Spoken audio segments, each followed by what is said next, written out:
Jethro. Dudley bloke. Worked in one of the foundries where all he was ever supposed to do was lomp it wi' homer.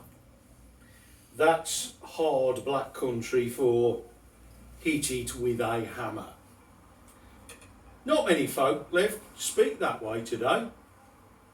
By the year 2000 they'll have gone, I reckon.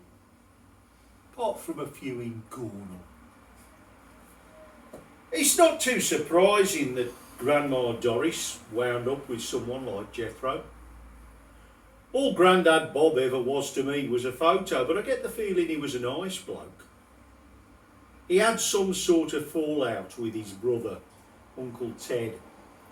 I don't think it amounted to much, but they died estranged, and in those days, a widowed mother with 2 daughters was sure to think she needed a new man.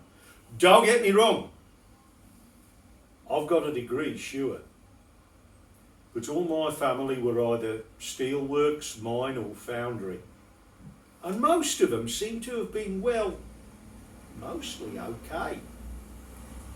Thing is though, I reckon Jethro was a bit too clever for it. You used to get people like that. Too clever for the work they were given.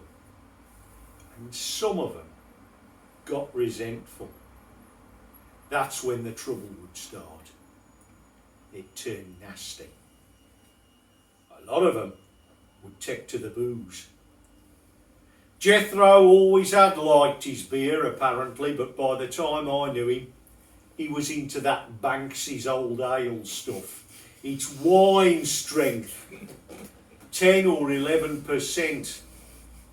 Anyway, it was either that, and he'd get through bottles and bottles, or the whiskey.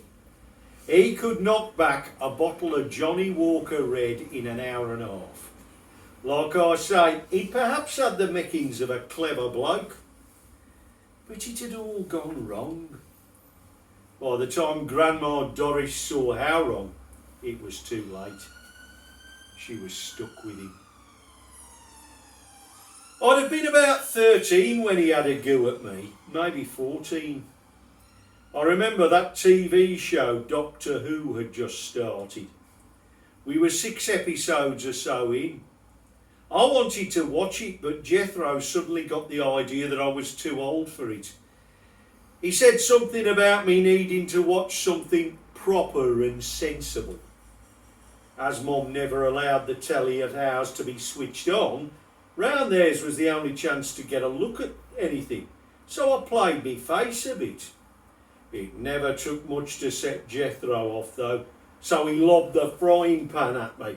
One of those big old-fashioned frying pans, like a Le Creuset, only without the enamel, rusty-looking thing, cast iron, wallop. I blacked out for a bit, of course. When I came to, Grandma Doris was looking daggers at Jethro. After a fair old while deciding who was most to blame, they got next door to drive me over the hospital.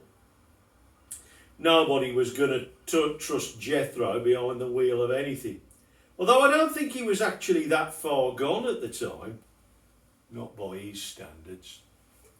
Anyway, that was the night I had a little taste of what Mum and Auntie Frida had to put up with off Jethro.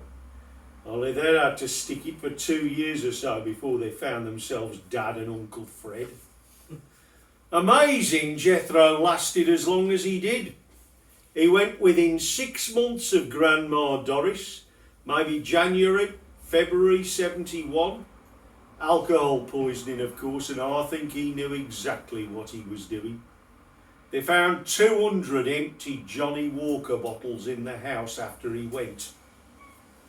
It was a running joke all over Blackheath for months.